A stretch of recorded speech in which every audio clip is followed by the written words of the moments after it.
Today, we explore a remarkable case in neurological medicine, the non-surgical management of painless cervical motor radiculopathy. This rare condition, accounting for just 5%-8% of cervical radiculopathy cases, presents unique challenges for both diagnosis and treatment. While most patients experience pain and sensory changes, a small subset, like the patient in this report, develops severe motor weakness without pain.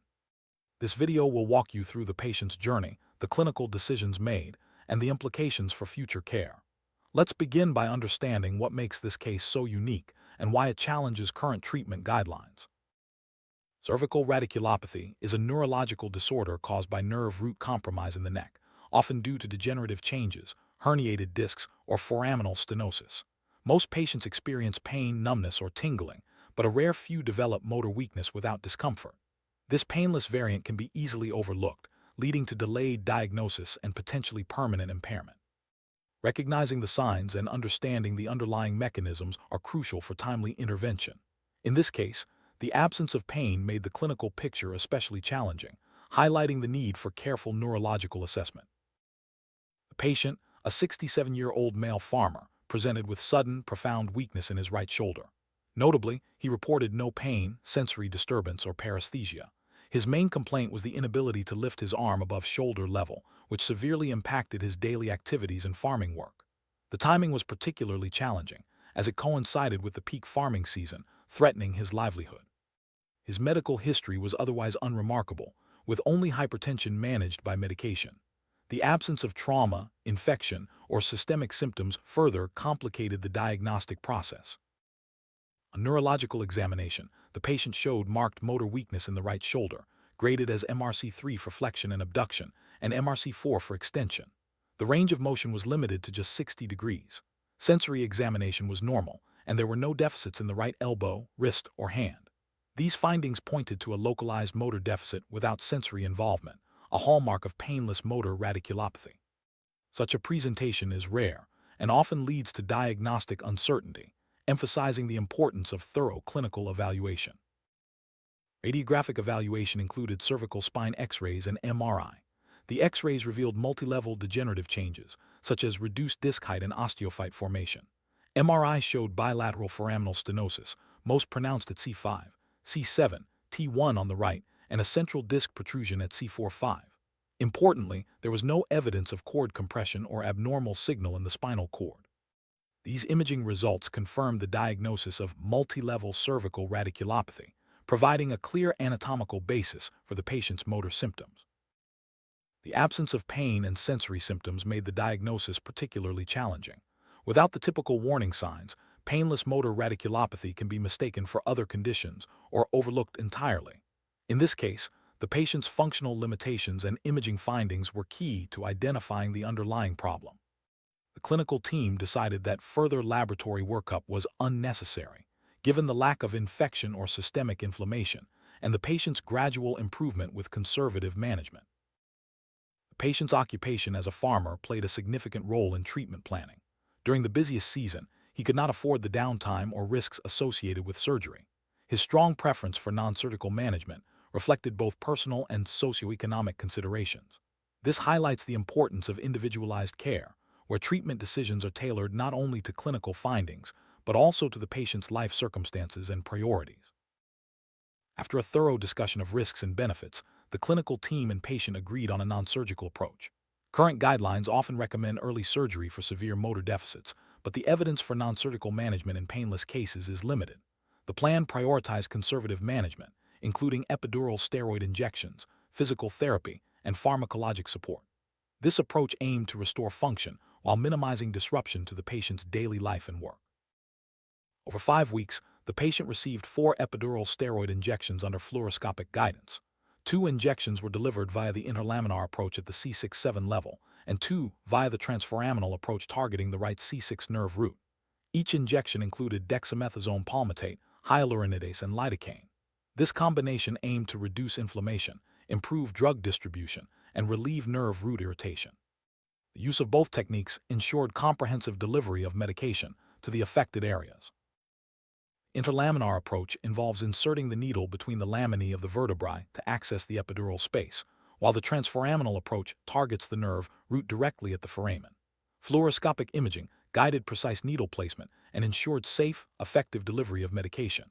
These techniques are commonly used in pain medicine to treat radiculopathy and other spinal conditions, offering targeted relief with minimal invasiveness. Hyaluronidase, an enzyme included in the injection, enhances tissue permeability and promotes more uniform distribution of medications. In pain medicine, it is sometimes used to improve drug delivery, reduce local fibrosis, and decrease adhesions around nerve roots. In this case, hyaluronidase may have contributed to the rapid and sustained neurological recovery by facilitating the dispersion of corticosteroids and reducing paraneural scarring. The patient's progress was closely monitored at regular intervals, 4 days, 2 weeks, 4 weeks, and 5 weeks. At each visit, motor strength, shoulder range of motion, and subjective improvement were assessed. Initially, there was no significant change after the first injection. However, following the first transforaminal injection, the patient reported about 50% improvement in strength and increased shoulder mobility. By week 4, range of motion had fully recovered, and motor function was nearly normal. To objectively document the patient's recovery, sequential clinic CCTV footage was compiled into a supplementary video. This video illustrated the progressive improvement in motor function and shoulder mobility at each weekly follow-up. Such visual evidence provides valuable support for the effectiveness of conservative management in cases like this, offering clinicians and patients alike a clear view of the recovery process.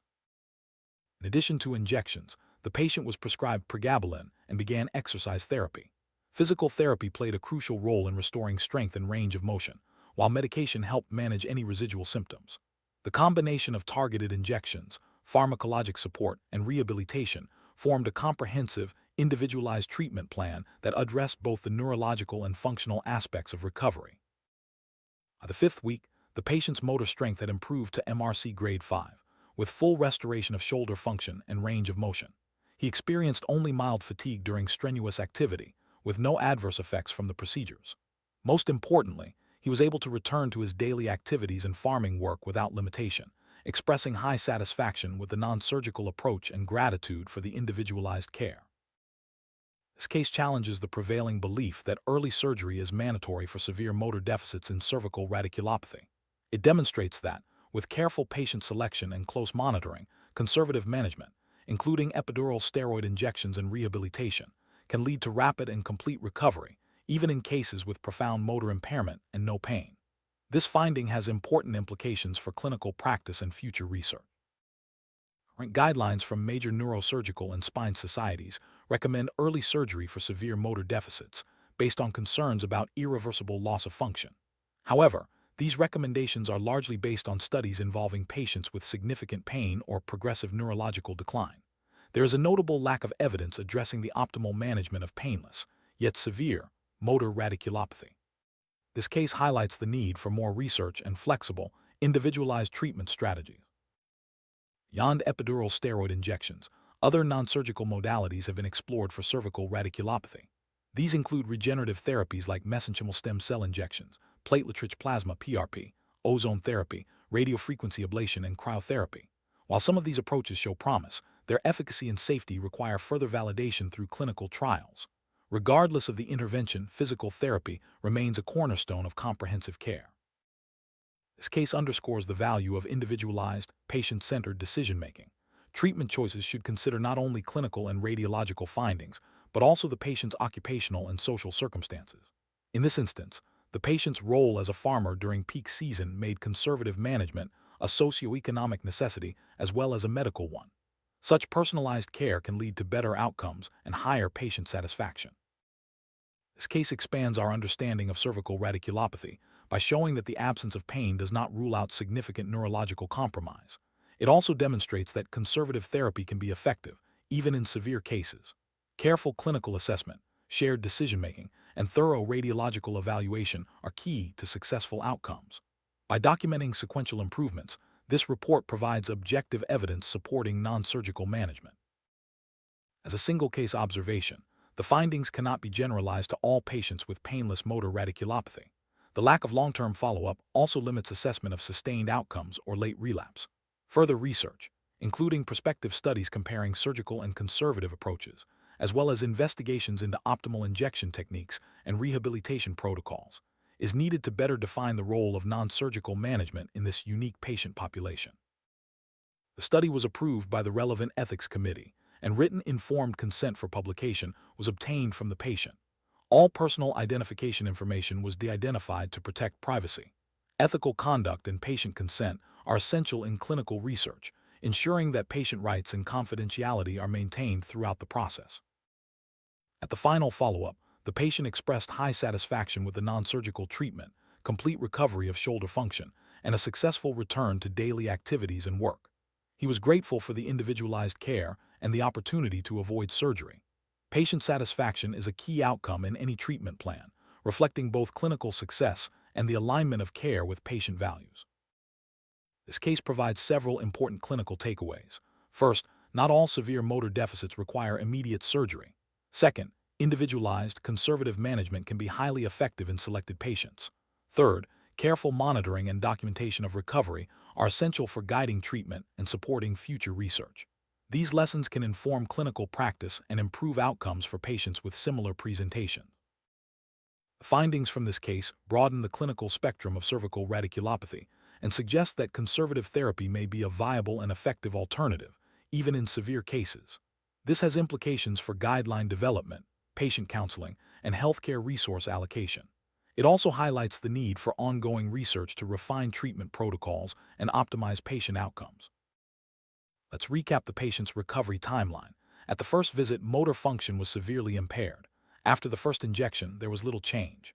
By the second week, strength and mobility began to improve. By week 4, range of motion was fully restored, and by week 5, the patient had regained nearly normal strength. This rapid progression underscores the potential of non-surgical management in selected cases. Shared decision-making was central to this case. The patient's preferences, occupational needs, and clinical findings were all considered in developing the treatment plan. This collaborative approach ensured that care was aligned with the patient's goals and circumstances, leading to a successful outcome. Shared decision-making is increasingly recognized as a best practice in modern medicine. Looking ahead, more research is needed to compare surgical and non-surgical approaches in patients with painless motor radiculopathy. Studies should also explore optimal injection techniques, the role of adjunctive therapies like hyaluronidase, and long-term outcomes. As our understanding grows, treatment guidelines can be refined to better serve patients with this rare but challenging condition. In conclusion, this case demonstrates that non-surgical management, including epidural steroid injections and rehabilitation, can lead to full recovery in patients with severe, painless cervical motor radiculopathy. Individualized care, shared decision-making, and close monitoring are key to success. This case challenges conventional wisdom and opens the door to new possibilities in the treatment of complex neurological conditions. Special thanks to the clinic staff for their assistance in data collection and to the patient for consenting to share his story. The study was conducted ethically, with no commercial or financial conflicts of interest. The insights gained from this case contribute to a growing body of knowledge and may help guide future care for patients with similar conditions.